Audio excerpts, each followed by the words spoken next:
देखिए, लखनऊ को नखलऊ कहने वालों से भी कहना चाहेंगे कि आज तुम्हारे यहाँ ही ये सीरीज खत्म हो जानी चाहिए भैया। अपने को लास्ट मैच का ड्रामा इस सीरीज में और नहीं चाहिए, वैसे भी बहुत ड्रामा हो चुका है स्टोर में। तो नखलऊ की पिच कैसी होगी, स्कोर कितना बनेगा, कौन जीतेगा, इस पर तो भैया शाम तक क्लैरिटी आ जाएगी। लेकिन आज क्रिकेट की सबसे बड़ी बहस लखनऊ की पिच पर नहीं है, जहां पर आज भारत और साउथ अफ्रीका अपना चौथा T20 खेलने वाले, बल्कि क्रिकेट की एक और कहानी कल आबू धाबी में लिखी गई है। एक गोल टेबल पर जहां हथौड़ी गिरी और सपने टूटे भी पूरे भी हुए, क्योंकि आईपीएल 2026 का मिनी ऑक्शन नाम से मिनी तो था, लेकिन पैसे, फैसले और फासले तीनों हैवी निकले। टोटल 369 खिलाड़ियों के नाम पुकारे गए, 48 खिलाड़ियों की किस्मत चमकी, बाकी 321 खिलाड़ियों के लिए वही पुराना आईपीएल वाला सच, थैंक यू नेक्स्ट। एक तरफ 30 लाख का बेस प्राइस और दूसरी तरफ 5 करोड़ 20 लाख की बोली। एक तरफ 5 साल बाद आईपीएल में वापसी और दूसरी तरफ लगातार 2 साल अनसोल्ड का तमगा। और इसीलिए आज सवाल सिर्फ ये नहीं है कि किसे कितने पैसे मिले, सवाल ये कि आईपीएल ऑक्शन आखिर रिवॉर्ड किसे करता है, परफॉर्मेंस को, पोटेंशियल को, पैकेज को, या फिर बस परसेप्शन को। सबसे पहले बात करते हैं उस नाम की जिसने ऑक्शन हॉल में बैठे हर आदमी की भौहें उठा दी। 23 साल का बाएं हाथ का मध्य प्रदेश से आया एक लड़का, नाम मंगेश यादव। 30 लाख का बेस प्राइस और आरसीबी ने हथौड़ी रुकवाई 5 करोड़ 20 लाख पर, यानी सीधे सीधे 17 गुना उछाल। आईपीएल 2026 का सबसे बड़ा डोमेस्टिक सरप्राइज। अब सवाल ये नहीं कि मंगेश यादव अच्छे बॉलर हैं या नहीं, सवाल ये कि आरसीबी ने उनमें देखा क्या। एक लेफ्ट आर्म फास्ट बॉलर जो नई गेंद से स्विंग करा सकता है, जो डेथ ओवर्स में यॉर्कर डाल सकता है और जरूरत पड़े तो नीचे आकर बल्ला भी घुमा सकता है। मतलब आईपीएल की भाषा में बोले तो complete package. MP T20 league 2025 में 14 विकेट, पूरे टूर्नामेंट के हाईएस्ट विकेट टेकर। बूची बाबू टूर्नामेंट में पंजाब के खिलाफ 75 रन की पारी और सैयद मुश्ताक अली ट्रॉफी में बॉलिंग प्लस बैटिंग कंट्रीब्यूशन।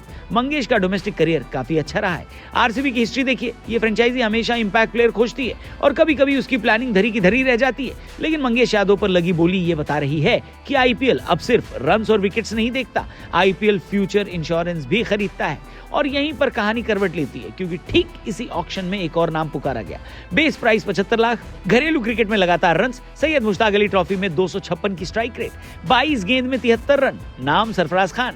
पहले राउंड में सन्नाटा, दूसरे राउंड में भी सन्नाटा, और जब एक्सीलरेटर चला तब जाकर सीएसके ने बेस प्राइस पर उठाया हाथ। यही वो पल था जहां ऑक्शन टेबल पर 2 तस्वीरें एक साथ दिखी। एक तरफ 30 लाख से 5 करोड़ 20 लाख और दूसरी तरफ 75 लाख पर भी खरीदार की तलाश। सरफराज खान पिछले 1 साल से क्या नहीं कर रहे, रणजी ट्रॉफी में रन्स, ईरानी ट्रॉफी में रन्स, सैयद मुश्ताक अली ट्रॉफी में रन्स, और फिर आईपीएल में वैल्यू वहीं की वहीं।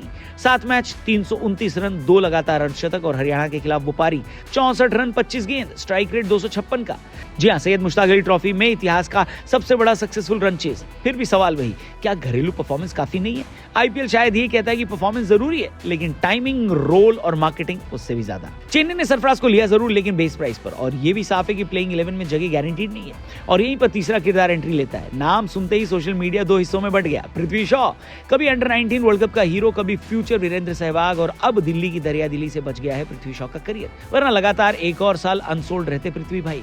इस ऑक्शन में भी वही होने वाला था, क्योंकि पहले राउंड में अनसोल्ड, दूसरे में अनसोल्ड। ऑक्शन के तीसरे राउंड में दिल्ली ने 75 लाख पर अपना हाथ उठाया, और सच मानिए कि ये दिल्ली की दरियादिली रही। और दिल दरिया, बाकी सब समंदर है। तो आईपीएल ब्रूटल है, यहाँ रेपुटेशन नहीं बिकती, यहाँ करंट रेलेवेंस बिकती है। और इसी रेलेवेंस की लड़ाई में एक और बड़ा नाम था, वेंकटेश अय्यर। केकेआर ने उन्हें रिलीज किया तो ऑक्शन में आरसीबी ने उन्हें 7 करोड़ में उठा लिया। आरसीबी का इतिहास रहा है कि दूसरी टीम के छोड़े हुए प्लेयर्स उठाना और फिर उनसे उम्मीद करना कि वो डेस्टिनी बदल देंगे। आरसीबी में ऐसे ही खिलाड़ी की एंट्री हुई है, और वो है वेंकटेश अय्यर। आरसीबी के मिडिल ऑर्डर में फिट बैठेंगे या नहीं, ये 2026 बताएगा, लेकिन 7 करोड़ की बोली ये बताती है कि इंडियन ऑलराउंडर्स की डिमांड कभी कम नहीं होगी। अब थोड़ा ओवरऑल पिक्चर देख लेते हैं कि कौन सी टीम सबसे एग्रेसिव रही।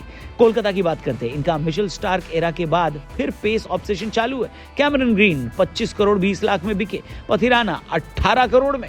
केकेआर से आगे बढ़ते हैं और बात करते हैं चेन्नई की, जो कि अननोन खिलाड़ियों पर भरोसा कर रही है, जैसे कि प्रशांत वीर 14 करोड़ 20 लाख, कार्तिक शर्मा 14 करोड़ 20 लाख।